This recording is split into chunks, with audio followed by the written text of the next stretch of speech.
Northern Europe. Russia. August 10th, 2000. Naval dockyards across the Kola Peninsula are buzzing with preparations for the biggest exercise the Russian Navy has seen since the collapse of communism. Over 30 vessels will be involved, including 6 submarines. It'll be a show of strength for a nation under siege. The civil war in Chechnya has taken a new and menacing turn with a spate of suicide attacks across Russia. The entire country is on edge, and this exercise aims to restore confidence in the Federation's power. 9 p.m. The submarine Kursk is undergoing final engineering checks in the highly restricted Zapadnaya Lista naval dockyard. Created to attack American aircraft carrier battle groups, she's at the cutting edge of Russia's defenses. Powered by 2 nuclear reactors, she's 150 meters long and as high as a 6-story building, more than twice the size of a jumbo jet.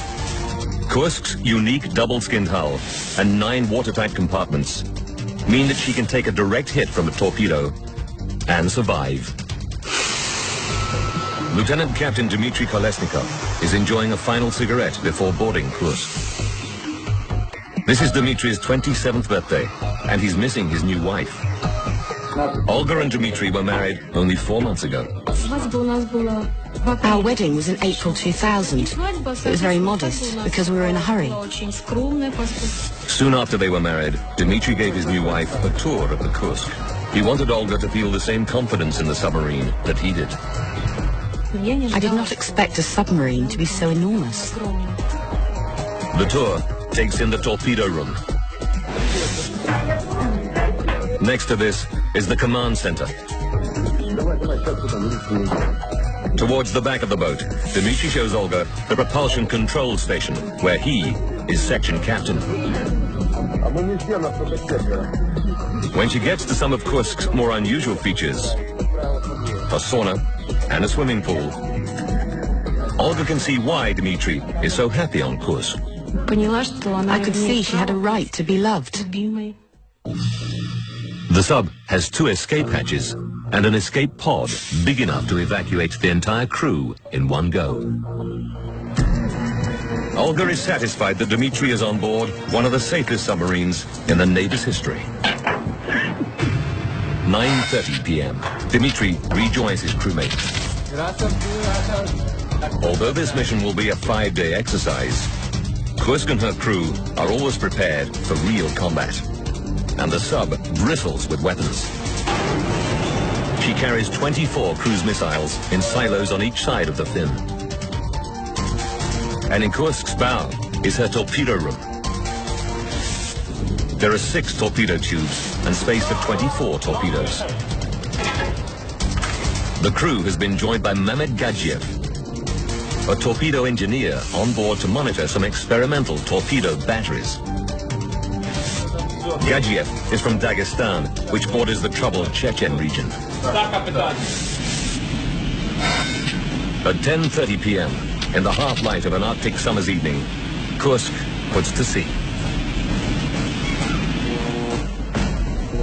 Friday, August 11th. In the Barents Sea, 140 kilometers from shore, the naval exercise is in full swing.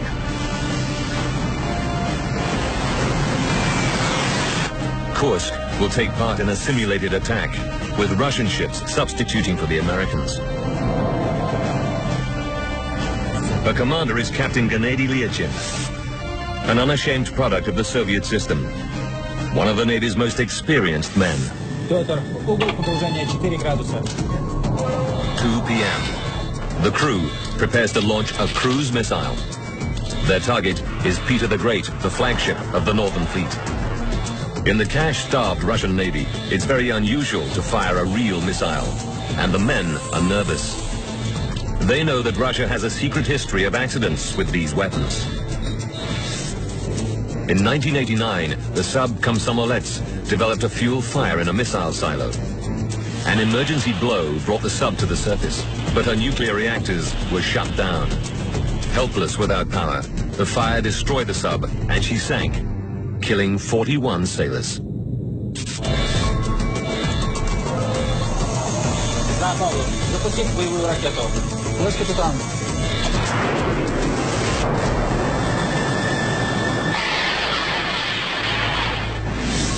With the missile safely away, Kursk melts back into the ocean.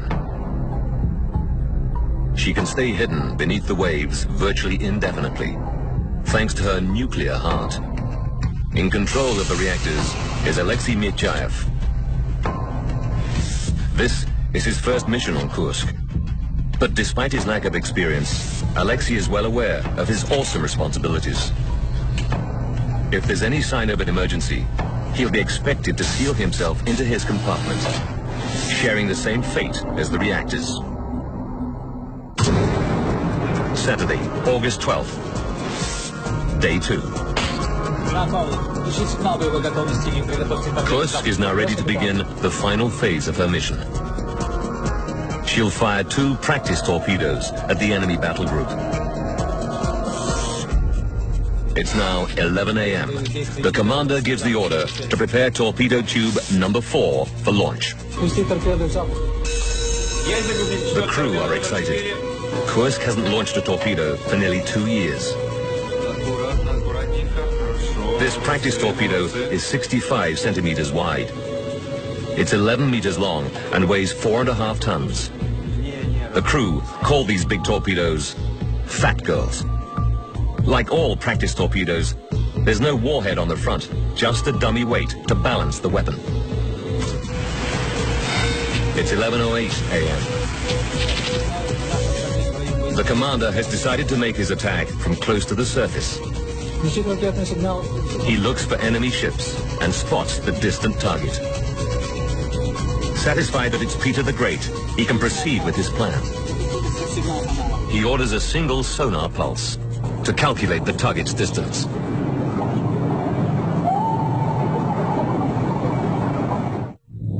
The battle group will be fired on by 6 subs as it passes through the exercise area.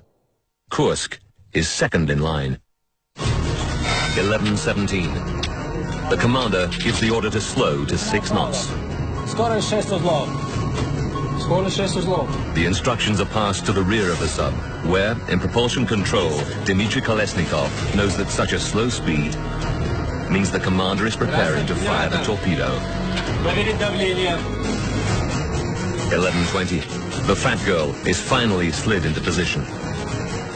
As the torpedo door closes, an electrical connection is made between the torpedo and a monitoring system. It's 11:27 and 30 seconds. The commander takes a final look in the periscope. Kursk is poised to launch the first of her torpedoes at the enemy battle group.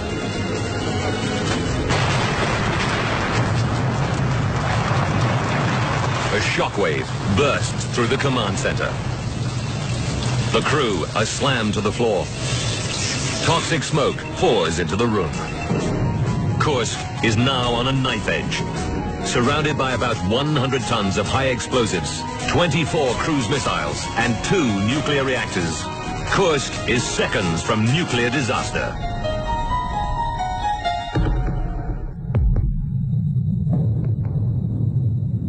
An explosion tears through the torpedo room of the giant Russian submarine Kursk. Although seriously injured, the captain knows that the only way to save the ship is to get it to the surface as quickly as possible. He orders his crew to perform an emergency blow. But no one can respond. 70 meters from the source of the explosion, in the reactor control room, Alexei's training kicks in. His first instinct is to check if the reactors have been damaged. The rookie submariner quickly sees that both reactors are working normally. For now. Alexei knows that the reactors are separated from the hull by powerful shock absorbers and can withstand a jolt of 50 times normal gravity. But if Kursk's massive arsenal explodes, the shock absorbers will be useless. Kursk could become the biggest dirty bomb in history. Alexei seals himself into his compartment. He desperately tries to reach the command post, but there's no response. Further to the rear of the sub, in propulsion control, Dmitry shouts for checks on all systems. But he knows something is seriously wrong. Why doesn't he feel the upward surge of an emergency blow? Турбина отделения, лейтенант Калашников. Вызывай командную трубку. Back in reactor control, Alexei faces a terrible dilemma. It's critical that he delivers maneuvering power to the commander. But he must also be prepared to shut down the reactors to avoid nuclear catastrophe. The wrong decision will put the entire crew in jeopardy. In the command post, the air has become superheated and poisonous. The commander and most of the men are dead. With no word from the commander, Alexei braces himself to shut down the reactors.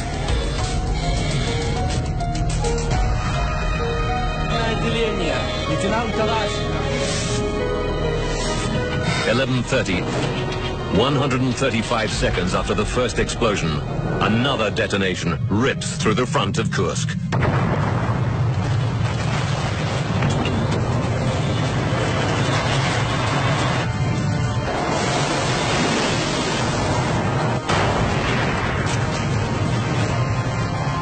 Alexei makes his decision, but is it too late? Control rods slam into the reactor cores, and the nuclear reactors shut down. Dmitry and his men lie where they've fallen and wait for the inevitable impact on the seabed.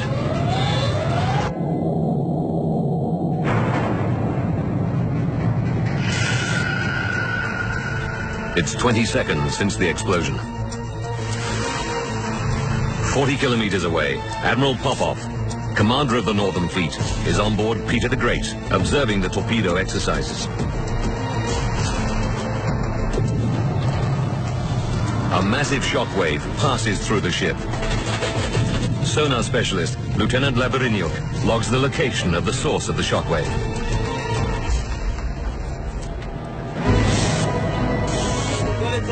(11:31). Dmitry Kolesnikov and his crewmates are amazed that they're alive. But could the reactors still blow?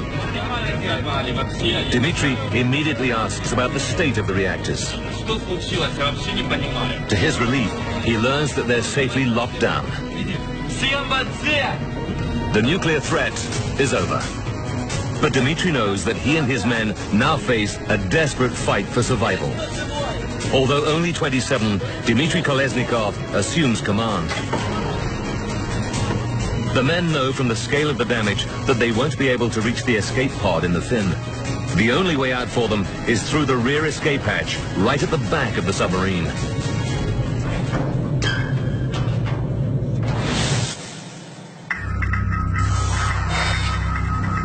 (1:15 p.m.) Aboard Peter the Great, Admiral Popov considers an unexpected turn of events in the exercise. 5 of the 6 submarines have reported successful missions.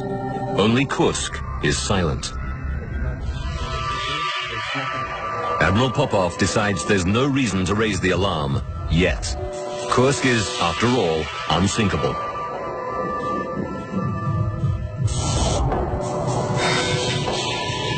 (1:30 p.m.) 2 hours since the explosions. A sailor beats out the special hammering code that'll locate their position to rescue us. Meanwhile, Dmitry Kolesnikov calls for the men to yell out their names and carefully writes them down.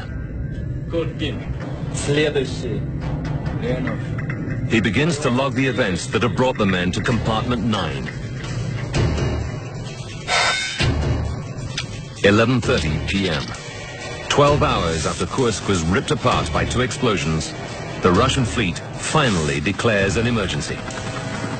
A full-scale search and rescue operation begins. And the Navy's submarine rescue squad is scrambled. On Peter the Great, the sonar operator identifies the location of the underwater explosion that he logged that morning. It will not be easy to find Kursk. Her outer hull is covered in a 6-centimeter thick layer of rubber, which absorbs sonar pulses, making her almost impossible to detect. At 4:30 in the morning, after a 5-hour search, Kursk is finally located by Peter the Great's sonar operator.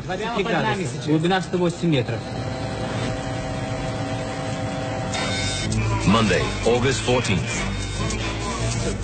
Across Russia, news is leaking out about a submarine disaster.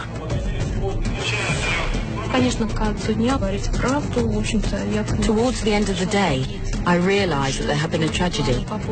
We were thinking of which hospital to take him to. We were preparing warm clothes, getting hold of medicine, as everyone wanted to help. When Dmitri's father hears the news, his 40 years of experience in the Navy urges caution. I knew from the very beginning that chances to survive were slim.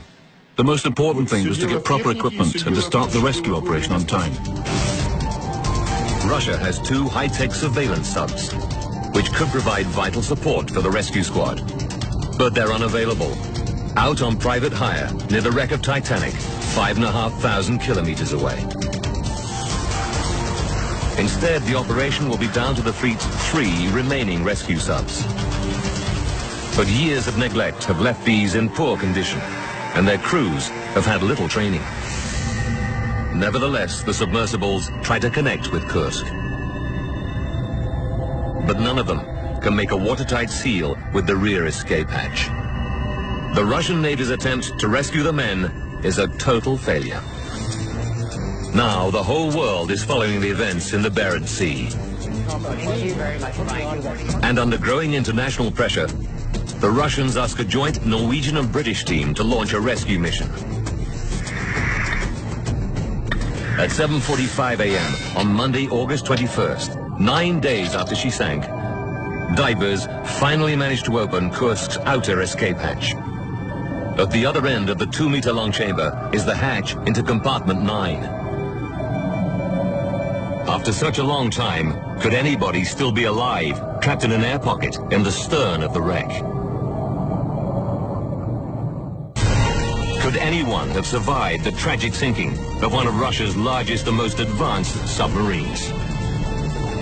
As rescuers grapple with the inner door of the rear escape hatch, the world waits with bated breath. But when they open the lower hatch, they find the submarine is flooded. All the 118 men are dead. The first body to be recovered is Dmitry Kolesnikov's. A note is found in his pocket. It includes the list of the 23 men who survived the blast, only to die in compartment 9. And it contains his farewell to his wife. It is dark in here to write, but I'll try by feel. It seems that there are no chances, maybe 10 to 20%. Let's hope that at least someone will read this. Regards to everybody. No need to be desperate.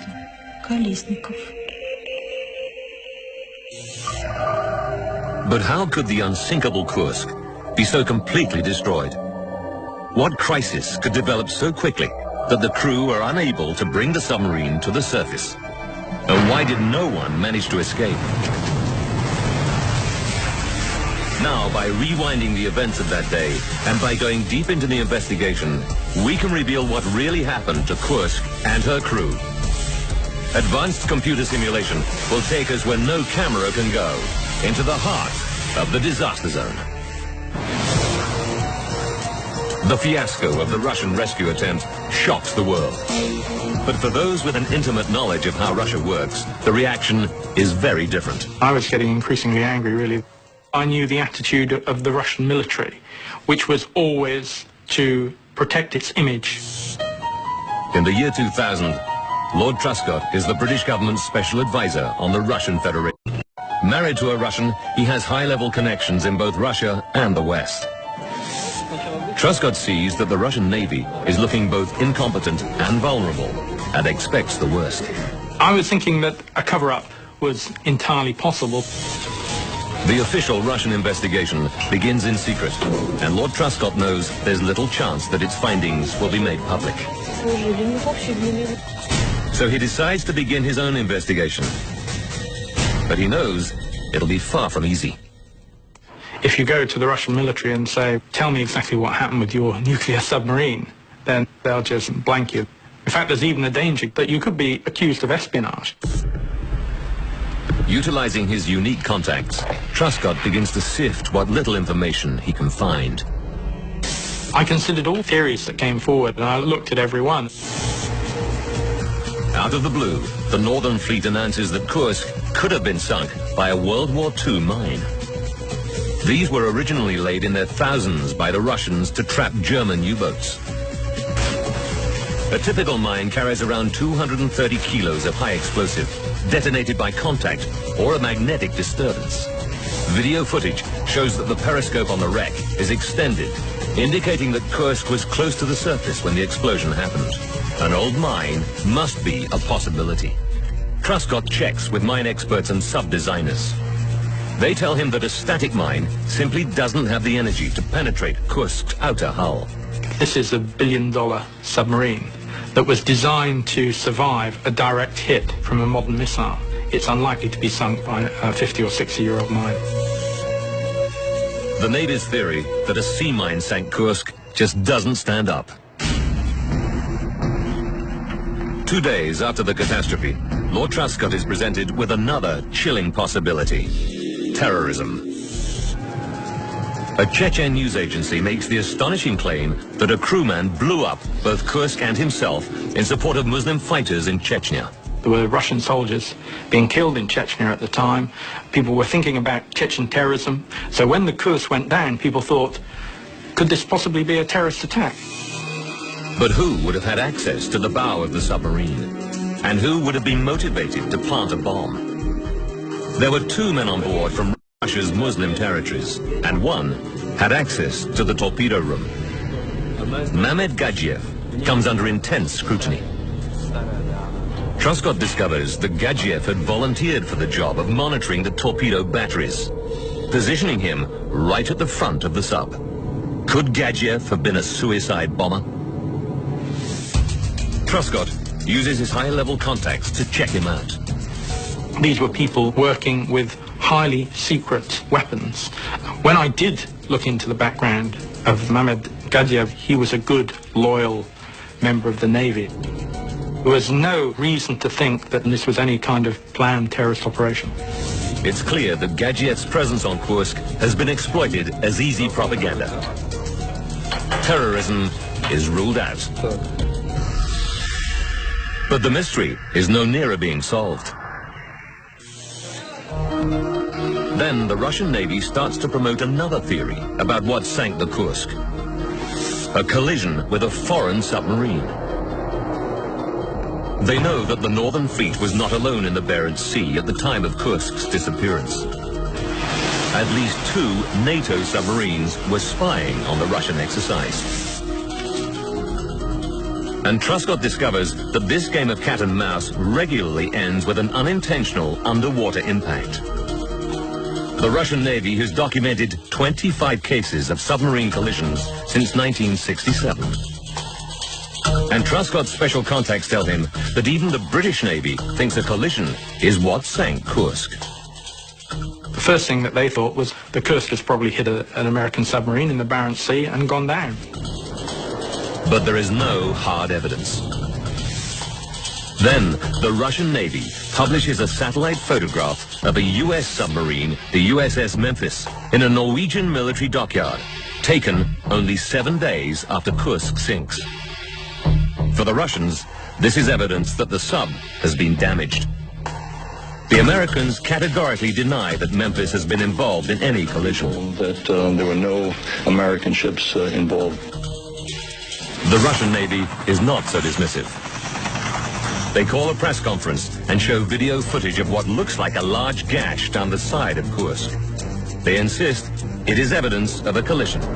If not Memphis, then another sub, perhaps a British one, is responsible. Kursk is becoming a political hot potato. And the British Ministry of Defense feels obliged to look into the collision theory.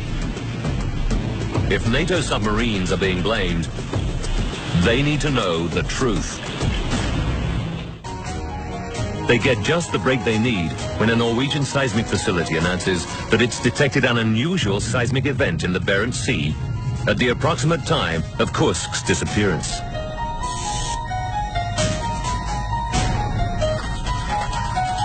Could this echo of Kursk's death throes contain evidence for a collision? The British government obtains this crucial data and sends it to expert seismologist David Bowers. The amount of information in these seismograms, it's remarkable. Bowers compares the shape of the event to a database of other seismic signals. It doesn't match the distinctive pattern of an earthquake or a collision. It matches exactly the patterns of known underwater explosions. The explosion was very large, it's equivalent to about 5 tons of TNT. Bowers continues to examine the trace. He moves backwards in time. Here, 135 seconds earlier, he finds another seismic event, almost invisible in the background noise. It's 100 times smaller than the second event, but still powerful enough to be picked up 400 kilometers away. Could the Russian Navy be right after all? Could this seismic trace represent a collision which then somehow triggered the second massive explosion? Bowers analyzes the shape of the first event. When he expands its size to match the second bigger event, he sees the evidence he's been looking for. When we compared the signals from the second event with the first event, we found they were remarkably similar. This suggested to us that the first signals were also from an underwater explosion. The first explosion was probably about 100th the size of the second, namely about 50 kilograms. Bowers is left in no doubt that both the seismic anomalies are the result of underwater explosions. NATO is off the hook, and the hardliners in the Russian Navy have to accept that an underwater collision is not the cause of the Kursk disaster. Investigators are now confronted with the problem of explaining the 2 explosions that Bowers uncovered. We knew that there were 2 explosions, but it was very frustrating because the physical evidence lay at the bottom of the Barents Sea out of reach. As the political fallout of the disaster mounts, President Putin authorizes a radical salvage plan. The Kursk will be raised from the seabed. This will be one of the most ambitious maritime salvages in history. But will it supply the investigation with the breakthrough it needs? Putin allocates $130 million to the task, more than the annual budget for the entire northern submarine fleet. But is it safe to move Kursk? The wreck's 2 nuclear reactors have been within a few meters of a massive explosion. Could they be damaged? A survey reveals that radiation levels are normal. But investigators decide to perform an additional grisly test. Divers recover bodies from near the reactor compartments. These sailors are found to have suffered extreme skeletal injuries that can only be the result of a massive jolt of around 50 times normal gravity. Truscott knows this is a crucial discovery, because the reactors too would have suffered the same shock. That was just horrific, terrifying. This is very much at the limits of reactor design engineering. The reactor's shock absorbers were built to handle just over 50 G. The second blast very nearly overcame them. The chilling truth is that Kursk was on the brink of nuclear disaster. But the survey confirms that the reactors are now stable. The salvage team cuts off Kursk's shattered torpedo room, afraid it'll fall apart if they move it, and slowly raise the rest of the sub to the surface.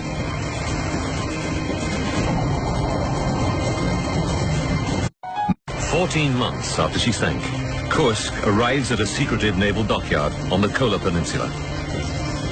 Investigators take 4 days to drain her, careful to preserve the evidence she contains.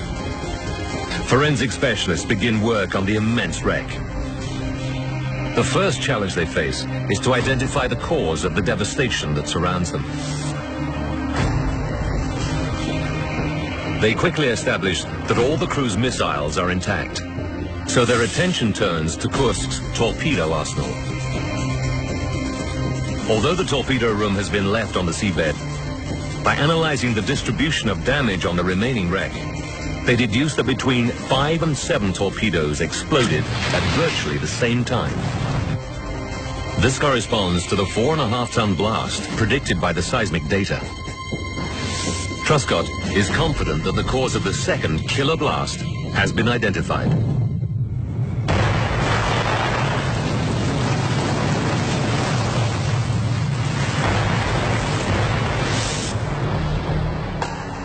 But what led to this massive detonation in Kursk's arsenal? The clues must also lie in the tortured remains of the sub. The forensic team established that the front section of the wreck has been incinerated, its contents cooked, in a fire that reached an astonishing 2,000 degrees Celsius, as hot as a blast furnace. Detailed analysis reveals that this fire was raging before the torpedo arsenal exploded. And Truscott realizes that the seismic data has already revealed the likely source of this fire. The first small explosion. Discovering the cause of this initial blast is the big question for the investigation. But with the remains of the front of the sub abandoned on the seafloor, Truscott doubts that the critical evidence will ever be recovered. How could you unravel all this when the whole torpedo compartment had been blown to smithereens over the seabed? The investigation was in big trouble. Truscott needs specialist help, so he makes contact with Igor Kurdin. A former Russian sub-commander, Kurdin has the intimate knowledge of the sub that the investigation craves. Kurdin immediately comes up with a candidate for the critical first explosion.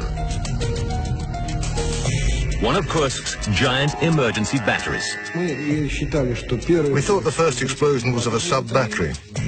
Sub-batteries explode quite often on submarines. It's a hydrogen explosion. The acid happens. Around 100 of these 1-ton batteries are located in the lowest level of the first compartment, beneath the torpedo arsenal. They supply emergency power if the reactor is shut down, and work just like the battery in a car. As they charge up, they release hydrogen. If the battery leaks, an explosion is possible. These batteries are a potential threat to any sub. But Kurdin's battery theory is overtaken by events. A spectacular discovery on the seabed turns the investigation in a new direction.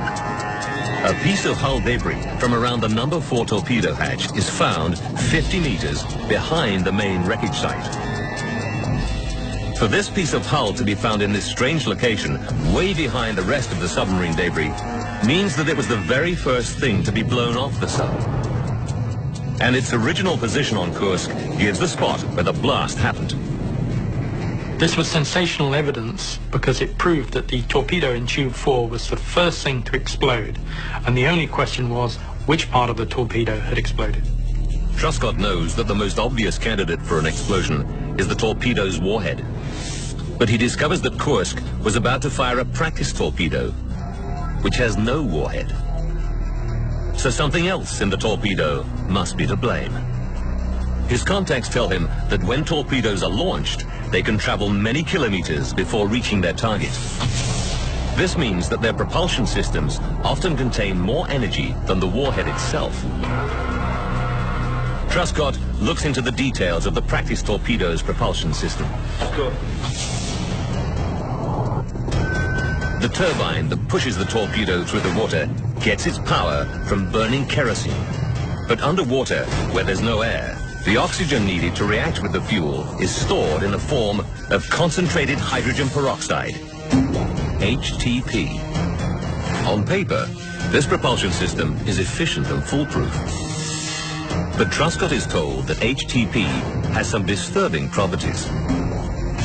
He's advised that when certain metals, or even rust, come into contact with HTP, they act as a catalyst. The hydrogen peroxide breaks down into oxygen and steam and lots of heat. the volume of gas increases 5,000 times in a split second. In a torpedo, this can be a deadly force. I was amazed to discover that HTP torpedoes were extremely dangerous, especially if they weren't handled properly. Truscott uncovers a series of naval accidents involving HTP. The most infamous of these happened in 1955 on a British sub, HMS Sidon. During routine weapons loading, one of her new HTP torpedoes exploded in the launch tube. 13 men were killed. The lesson of HMS Sidon was that the world's navy should abandon HTP, and that was learnt by everyone, but not by the Soviet Union. Could Kursk be another victim of this chemical time bomb?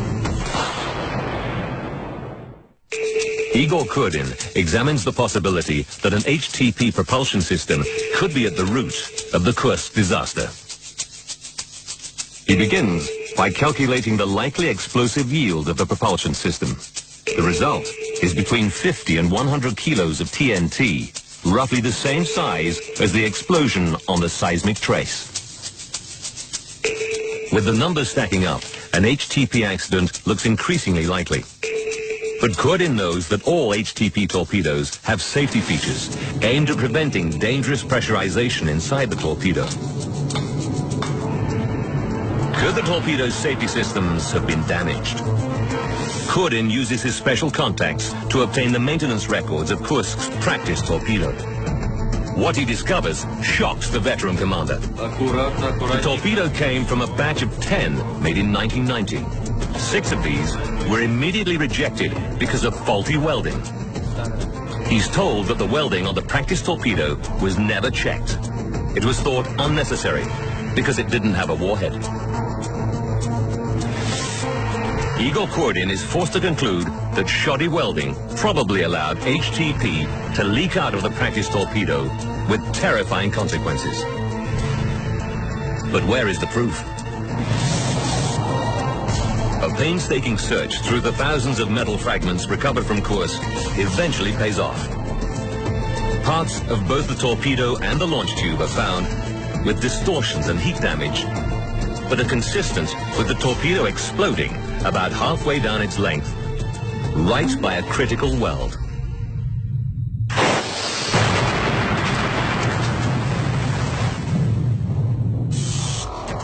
But the elaborate HTP theory raises more questions than it answers. First of all, Truscott knows that the torpedo launch tubes are designed to fail safe. The inner door is 3 times stronger than the outer door, so an explosion inside the tube should be directed into the sea, not into the sub. The second problem is that the relatively small size of the HTP explosion should not have been able to penetrate the bulkhead that separates the command post from the torpedo room. This was a mystery to us. The yield of the first wave was enough for those people in the second compartment to be left unconscious.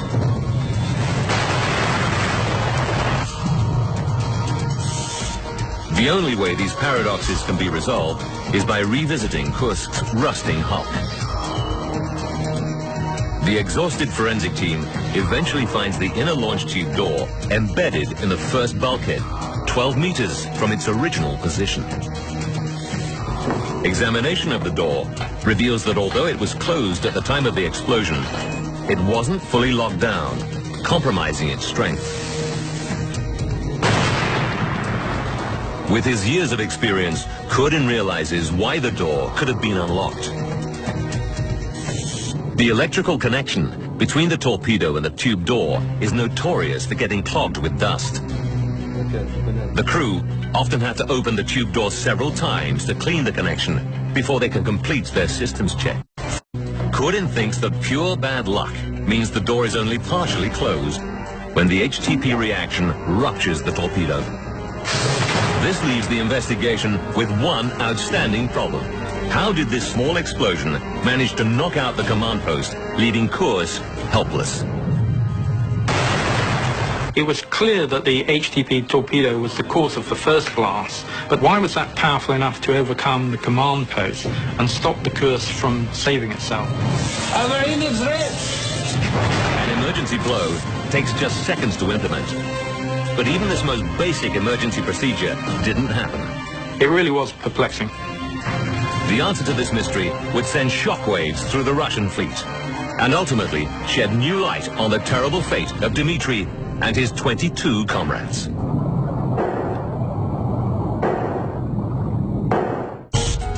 Once again, Truscott consults expert submariner Igor Kurdin. Kurdin knows that the bulkhead separating the first two compartments should have been easily strong enough to contain the first explosion in the torpedo room. So he starts to look for potential weak spots in the design of the front part of the submarine.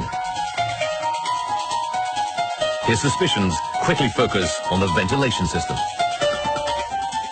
He notices that a ventilation duct carries air in a circuit that covers the first 4 compartments. 40 centimeters in diameter, the duct penetrates the reinforced bulkheads, but itself is made of light alloy. It's just the usual ventilation pipe, just like in a house or in an office. When the explosion happened, the ventilation pipe burst immediately. The pressure wave from the first explosion simply traveled down this duct and exploded into the command post, shattering the ducting and feeding flame and smoke into the compartment. Before they can even press the emergency alarm, they're overcome by the fire, the smoke. It's total wipeout.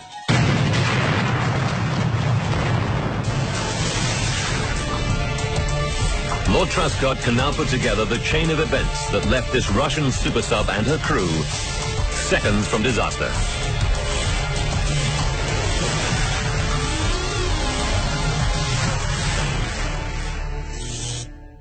August 12th, 2000.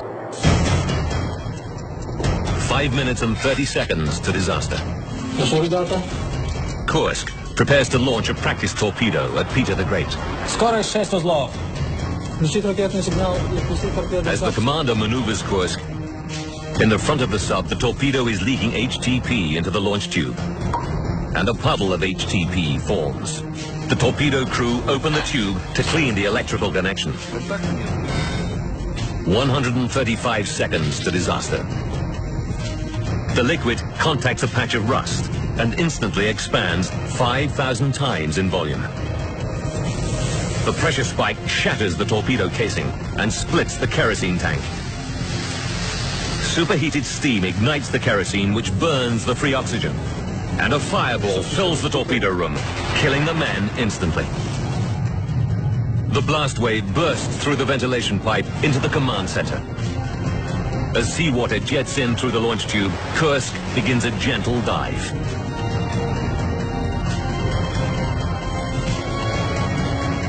Now there are 21 torpedoes being cooked in a fire, fueled by 500 kilos of kerosene. As the internal temperature of the warheads reaches 400 degrees Celsius, they will spontaneously explode. 11:30 and 15 seconds. Catastrophe. In less than a fifth of a second, up to 7 torpedoes explode. The supersonic blast slices through Kursk's watertight bulkheads and hurtles towards the nuclear reactors. But the reactor's shock absorbers cushion the 50G acceleration, and the bulkheads contain the blast wave. Control rods slam into the reactor cores, stopping the nuclear chain reaction. Meanwhile, at the front of the sub, the pressure hull is stressed way beyond its limits. The 5-centimeter thick steel tube bursts, and water explodes into the boat through the 70-meter long hole. Just minutes after the first explosion, the pride of the Russian fleet lies a wreck on the muddy bed of the Barents Sea. A tomb for 118 men. With the recovery of the bodies, pathologists conclude that for most of the sailors, the end was swift. But 23 men at the rear of the sub clung on to life for up to 8 hours after the explosions. Igor Kurdin uses a lifetime's experience to create the full horrific account of their struggle for survival. The men are only 108 meters below the surface, and they've been trained to ascend from this depth in their escape suits, one by one through the hatch. But it's dangerous. If no one spots them when they reach the surface, they'll freeze to death. To go up into the open sea. They'd be carried out into the open ocean, get frozen and get lost without trace.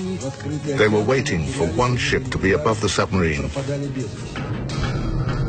The sailors have plenty of food and water, and there's enough air in the compartment to last for several days if they're careful. But each time the men breathe out, they exhale carbon dioxide. Even at low concentrations, this toxic gas can kill. To counteract this threat, the sub is fitted with air scrubbers, chemical plates designed to strip the CO2 out of the air. In the thickening atmosphere, the sailors hang the scrubbers from the pipes. Quidin discovers that the sailor's fate is linked to these life-saving devices. The forensic report describes evidence of a fire in compartment 9, and air scrubber cartridges are found in the fire debris. Quidin knows that these cartridges explode into a vicious chemical fire if they come into contact with oil or water. A dreadful picture of the sailors' last moments is forming. The men are hanging up another cartridge, but in the darkness and the cold, they're becoming clumsy. The cartridge falls into the oily water. The chemical reaction starts a fire. This sucks oxygen out of the air, leaving the men to breathe in carbon monoxide from the flames. Death follows quickly. You know, on one hand, I'm proud of Mitya, because in such terrible circumstances, Mitya was able to pull himself together and not lose control over himself and others. But on the other hand, I think this kind of death is a hellish death. I think if it's time to die, let the death be instant. In the wake of the disaster, the Navy removes all HTP torpedoes from Russian submarines. But the official report finds no individual is to blame. No one will ever know for sure if nuclear technician Alexei Mityayev took the decision to shut down the reactors. If he did, then his heroic action may have prevented another Chernobyl. Most of the sailors' bodies are returned to their families across Russia, and a memorial is created in St. Petersburg to honor them. The Kursk disaster is often seen as a metaphor for the decay of the Soviet Union, but I see the bravery of the Russian crew really as a sign of hope for Russia and the future.